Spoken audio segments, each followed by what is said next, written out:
that there's so much room now to tech whatever you want for the metagame, and Christian Labella has opted for the Aerodactyl V-Star. Yeah, classic now, I guess, since we first saw Xander Shout out Perot to play it. Xander Perot, Alex Kreckler. In San Diego, I believe, for Mew. Yeah, adopting the Aerodactyl V-Star from Alex Kreckler's kind of Bike-a-Volt list.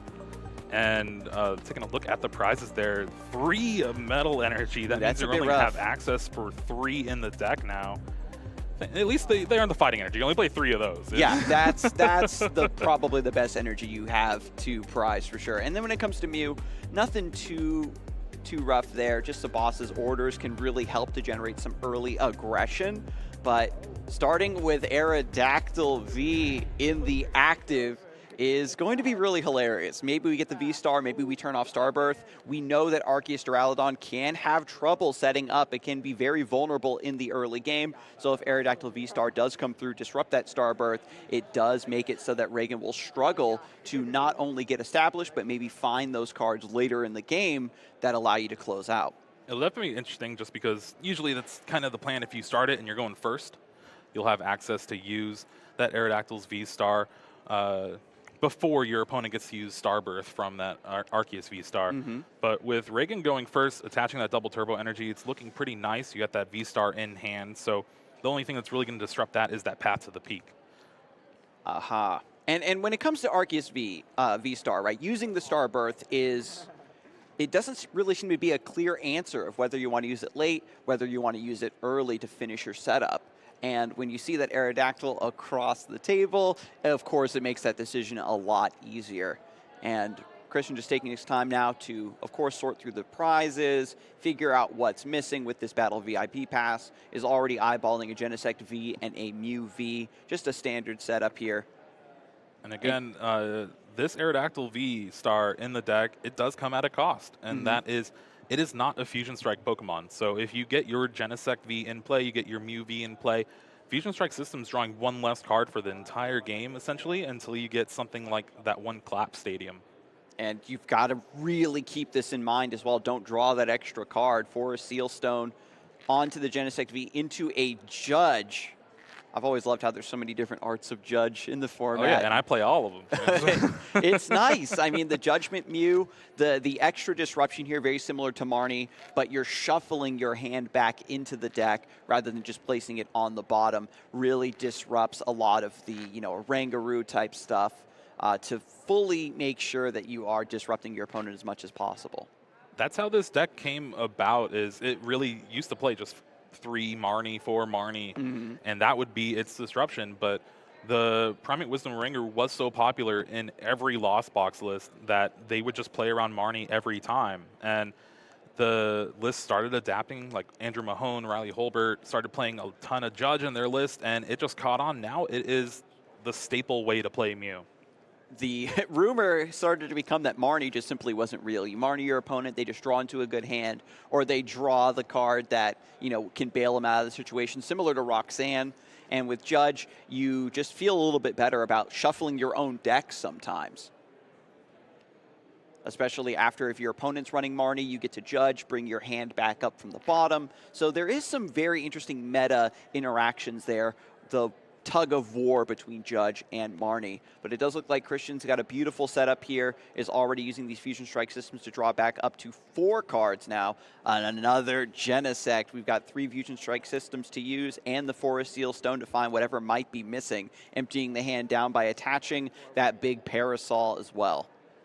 Wow, a little awkward draw here from that Fusion Strike system. Double Battle VIP Pass. It is the first turn, but Christian's bench is full, so you can't use those Battle VIP Pass. They're going to be stuck in the hand for the next turn. Not even a Cram-O-Matic to get rid of those, so a little bit of an unfortunate bottleneck with the draw engine. And a Collapse Stadium to go along with it. Usually you're going to want to play that yourself just to get rid of that Aerodactyl V, but it's in the active spot, so you can't discard it, so a Genesect V hits the discard. Looks really strong for Regan right now. To disrupt that draw engine, you already kind of pick up that Christian has an awkward hand, something that's not really working, something clunky, and Regan's able to jump out with that Collapse Stadium to disrupt the Genesect and buy more time to get set up with Arceus and Duraludon. We see 2 Duraludon V max in the hand. We need that Duraludon V to come through, Jeremy. Christian reading the metal energy. This is kind of a very poor start from Regan. The judge really affected him, not being able to have that Arceus V-Star in response, and having to bench another Arceus V is just 2 free prizes for Mew VMAX later on. So this Trinity Charge is going to be able to charge up the Arceus V on the bench, but with 3 metal prize, I don't even know if you want to do that. This is the worst case scenario. You're going down a forked path of you want to use Arceus V in the early game and then immediately shift to Duraludon as quickly as possible with 2 Arceus V. This is, you know, the second string of the deck coming through. These kind of weaker attackers offering up a lot of early prizes, as you mentioned. So this isn't looking good unless we can get Duraludon V down like next turn, I think, at the maximum here. Power Tablet now to thin down as we're back over to Kristen. Pal Pad putting the judges back in, going to try to draw into those and disrupt out of your own bad hand. You got to remember that supporter shuffling your hand back in is going to give you a lot of great outs to thin down and make maximum use of this second and final Fusion Strike system.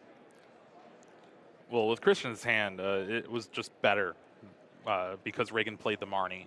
You had the double battle VIP pass, a power tablet. You weren't really doing much. The Marnie actually opened up Christian's hand a lot. Get to play down a little bit, draw until you have 4 cards. Found the double turbo energy so you can retreat the active. You have a quick ball so you can fetch another Genesect because, well, you actually can't play that down because of the stadium. And the only other stadium is that Path to the Peak.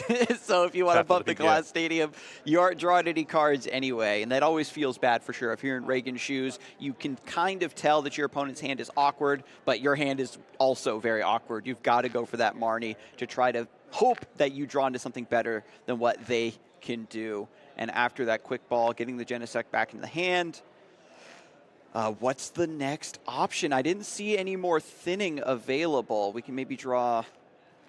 Yeah, it's not looking good. I don't think Christian has the second damage modifier to get the knockout on the Arceus V, so we're just going to have to retreat and go.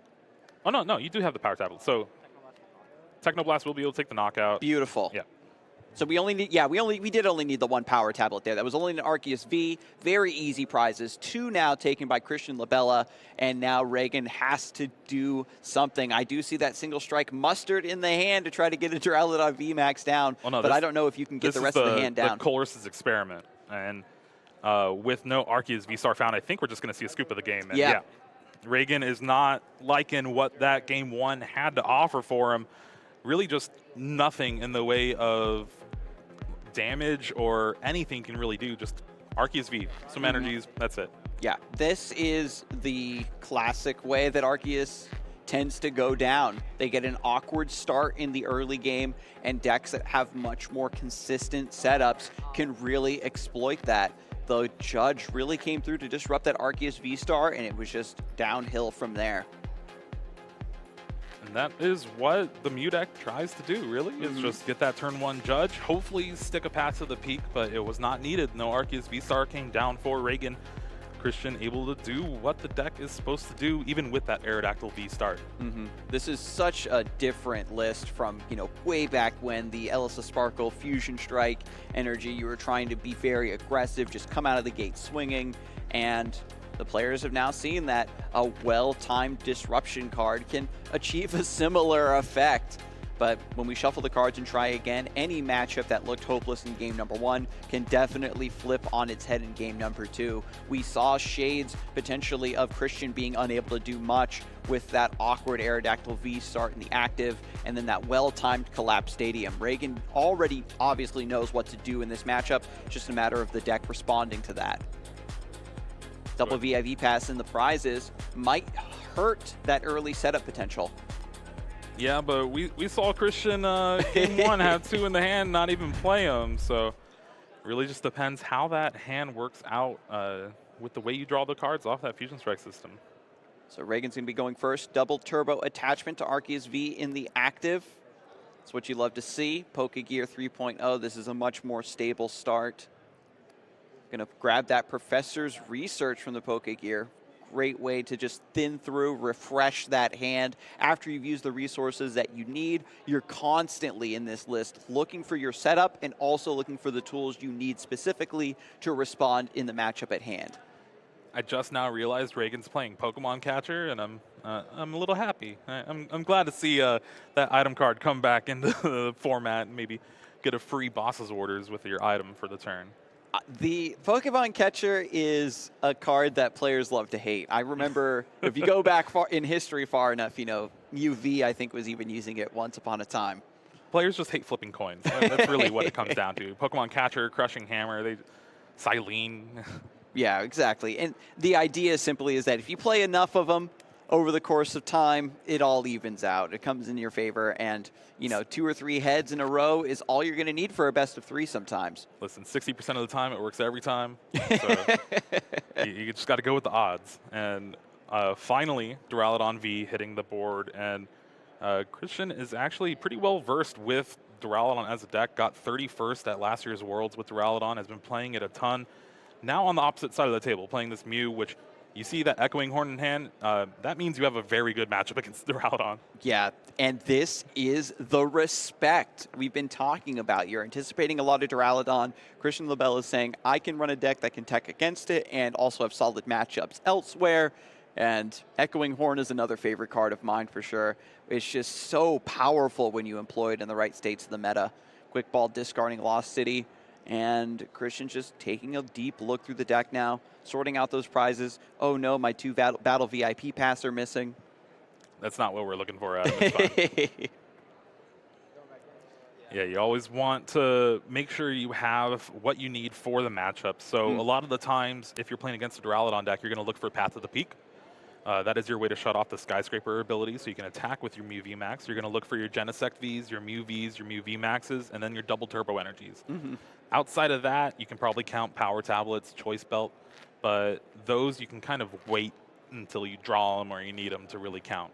Yeah, just get your early kind of take of the deck, assess the situation very quickly, because we kind of understand, right? If Duraludon gets set up, it's going to be a grind to try to get through that. So Christian is anticipating this matchup to go a little bit longer. I do want to point out as well, the Ultra Ball discarding the Echoing Horn. Christian also valuing keeping that Path to the Peak in the hand over using the Echoing Horn to close out the game. He's would much rather completely stop this deck from getting off of the ground rather than trying to do any sort of late game closing out sort of plays. Yeah, and if you want, you still have Silene to get it back later on. And hey, you were worried about those 2 battle VIP pass and the prizes, but we got 1 here searching for 1. Who even needs it? 2 VIP pass is optimal. You heard it here first, folks. Just run 2 battle VIP pass. You've got so much draw with Genesect. It'll be fine. This is the kind of setup you want to see. You want to see those 3 Mew V, those 3 Genesect V. That way you can just cycle through a lot of your attackers as you go on, and you're drawing the full up to 6 cards every time with Fusion Strike System. And now that the bench is fully set up, the Quick Ball is an easy discard to the Cramomatic and hits the heads. Must be nice. And oh, the judge is being eyeballed, just double checking, seeing what's already in the discard pile. Going to add that to the hand. And it's just, again, off to a great start. We have Power Tablet that can be expended here for the knockout. It's turn 1, so you can't knock out right now. Oh, wait. Yeah, that's right. Your first turn. My goodness. But we are going to do Path to the Peak Judge. Classic way to end your turn for a Mew VMAX deck. You've already used all your Fusion Strike systems, so this Path to the Peak is just going to shut off your opponent. Yeah, get rid of that Starbirth. As long as you draw into a way to get rid of the Path to the Peak next turn, you're fine. But it's going to be a big 4 cards off this Judge. 4 cards, and Regan Retzloff's already down 1 game in this best of 3. When you see your opponent has their full setup, has the double turbo energy attached to Mew V, is getting ready to start swinging on your board before you can get your evolutions down. Starbirth can't bail you out, and is that a Colress's Experiment? No, just a Pokegear. Yeah, the hand is not too good. It's going to have to find something like Colress's Experiment to find Draw for the turn, Stadium VMAX. and the Arceus V-Star. All right, Evolution Incense. We can still find that evolution, but still no Starbirth. And again, you're doing this just to thin the deck out by a card. You want to optimize your Pokegear as much as possible. Duraludon as a deck does play a lot of supporters, more than normal for a lot of these decks out there in the field. And that's because it doesn't really do much else. It doesn't have draw power like Fusion Strike system. You are reliant on Arceus V-Star and its Starbirth to really help you find everything. This list, once it gets set up, you're just relying on the raw power of your abilities and the just hard to take down, Duraludon VMAX. An easy choice here, Professor's Research. You only have a 3-card hand.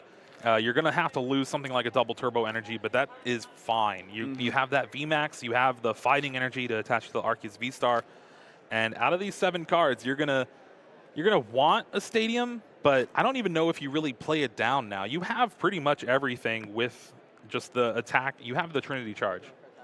There's the attach for turn and the big Professor's Research, the double turbo. Oh no, Regan played the Professor's Research, discarded the Duraludon VMAX, but gets paid off by drawing into another one. Oh my goodness. It's just a next level 4D thinning strategy. He knew it was there.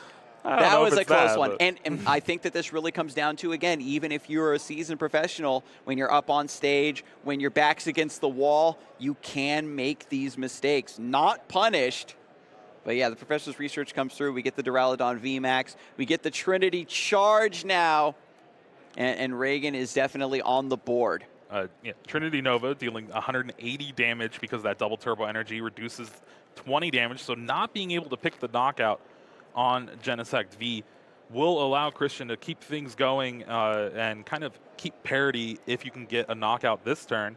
But it did its thing. Regan got those 3 energy on that Duraludon VMAX and is hoping to ride that Skyscraper to the end of the game. And the bench of the Arceus V I really like too, just because we're anticipating this first Arceus V-Star to go down. And at some point in this game, Regan is going to want to get that Starbirth off. As Christian Labella cycles through, has the switch now, brings up Mew V, get that Genesect V out of the active spot. Did have the replacement Stadium in Collapse Stadium, opted to discard the Mew V and then switch into the Mew V here.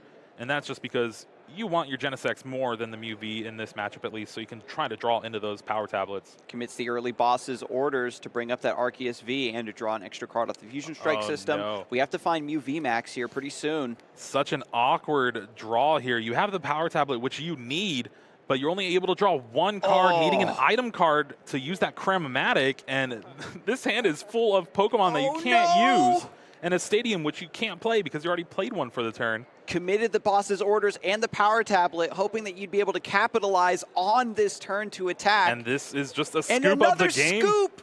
You lost the early tempo you needed to contest Duraludon and Arceus. Another game that seemed to be pretty even suddenly swings wildly against Christian Labella. We're going to a Game 3. Game 3, 4 turns have been played so far in this match. Maybe we'll get a little bit more, up to 6 at least.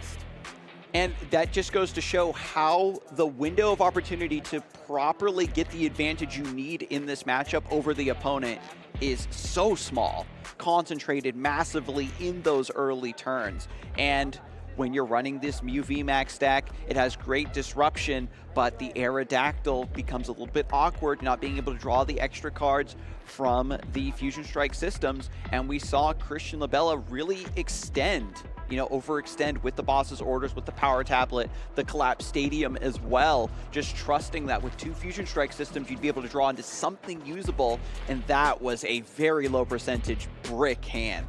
Yeah, the Collapse Stadium definitely made that hand super awkward and led to the concession just because you get rid of that extra card you're drawing from Fusion Strike system. You're not able to play down those basic Pokemon that you draw off Fusion Strike system. And it was just unfortunate way the cards drew for Christian there. Regan kind of sneaking out a win there in this bad matchup. We can now understand how there's definitely a different angle to this matchup where you aren't just getting set up with big attackers. This is much more about disruption, heading your opponent off at the pass, getting huge momentum that they cannot overcome. And as we shuffle, get into game number 3, we'll see if both players can get some good prizes, some good starting Pokemon. We'll have a good, clean game number 3 Again, quite a few energy prizes for Regan here, but they're both metals, so still able to at least get a few attacks off with Duraludon, even though we haven't seen it yet. These players haven't really attacked very much. But Christian's going to start off in game number 3. Cram-O-Matic discarding the power tablet and gets the heads. We already got eyes on the Battle VIP Pass, the Quick Ball, the Ultra Ball in the prize cards. That does hurt the early game setups a little bit, but Cram-O-Matic finding the Battle VIP Pass. This is going to result in a couple Genesect V, so the draw engine is still intact. Just a matter of thinning down the hand even further. I only saw that Cram-O-Matic. I didn't get eyes on what the rest of Christian Labella's hand looked like. Going first is going to be very big in this game 3, just because that means you get to have the first attack, possibly first knockout. Regan's going to have to prioritize maybe getting down a second Arceus V, just because it is very easy for Mew VMAX to take a knockout, just one power tablet, 220 damage with the double turbo energy. And if you don't have an Arceus V-Star to Star Birth out of your hand, you're really reliant on that opening 7. And oh yeah, this is terrifying. Choice Belt into the double turbo energy and Collapse Stadium. This is putting Regan in a bind. You want to get that second Arceus V down to get Star Birth, but also Duraludon V becomes a huge sitting duck potentially. Fusion Strike System into the second Battle VIP Pass, and this is going to grab another Genesect, probably another Mew V. This will open up the hand for sure for Christian.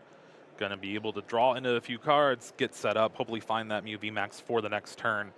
Meanwhile, Regan's turn 1 is going to look a little bit different than when he was going first. You're just going to hope for that double turbo energy, get it attached to the Arceus V and Trinity Charge onto a Duraludon. Kind of the same exact attack that Trinity Nova, you're just missing the damage. Right, and it doesn't matter if you do early damage with this deck. It's all about completing your setup. It's a race against time, especially against Mew that just comes out of the gate like this. Every single game, Christian Labella has had a really consistent early setup. It's just a matter of those bricks really unable to convert or take advantage of these positions. And speaking of bricks, we have Regan's hand here. You have that double turbo energy, but the only supporter in hand is those boss's orders. Not really going to be able to do much. You're going to bring up a Genesect, but with the Forest Seal Stone on Christian's side of the board, that's just an easy switch if you need to. And get it out of the active. Evolution Incense can find the Arceus V-Star. I think we're going to see pretty, double turbo energy is flashed, Mew VMAX, and there's a scoop of the game. We didn't make it to 6 turns. I'm sorry. It was more like 5. And I think that even though this was a short game, it was still very intense because the players understood the implications of how you have to get set up or you do not have a means to take control of the game away from your opponent. And if anything, this is a testament to how well these players know the matchup. Or you can just draw poorly and not really play the game for 3 games in a row. That is not really how you see things shaping up between the match. Hopefully you kind of go a little bit back and forth, at least with some of those prizes, but that's the game of Pokemon. Sometimes you just cannot do something, especially with the way Duraludon is built. It's just a ton of supporters, a ton of energy, and some Pokemon. Hopefully you draw them all in the right order, but sometimes, as you see here, you don't. Especially against a heavy disruption deck like Mew. They've got that Path to the Peak, the Judge. It just becomes so awkward to get all your pieces assembled and also hold on to those pieces.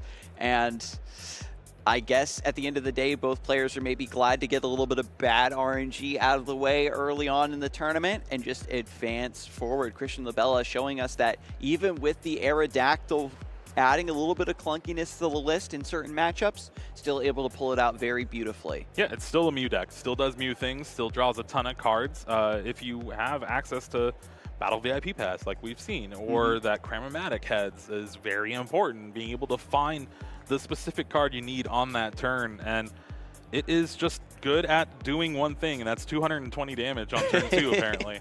That's all you need sometimes. I remember, with the advent of Pokemon V, Pokemon V-Star, hitting these very specific numbers is so key. We already saw the Choice Spell in there. So Christian is prepared for this matchup. He's prepared for the overall metagame, very obviously. Just a matter of letting the cards fall in your way. And perhaps this is an indicator of what's to come, Jeremy, where the Duraludon is going to be on the downslope for this event. We can hope, you know. It's really just a factor of it doing so well the previous weekends. You have a kind of new target on its back, and it's a very kind of easy deck to counter, but you still need to draw into it. So the one Echoing Horn, the Paths of the Peaks, you're able to find those at the right time, you're going to have a breeze in that matchup. But if not, it's going to be kind of a struggle. We saw that game too. Just not having that turn 2 attack meant you lost so much advantage, and just decided to scoop it up there. But games 1 and 3, you're able to get that Techno Blast off turn 2, get things rolling, and there's not much you can really do against that. The players are also going to be conceding very quickly so they can save time.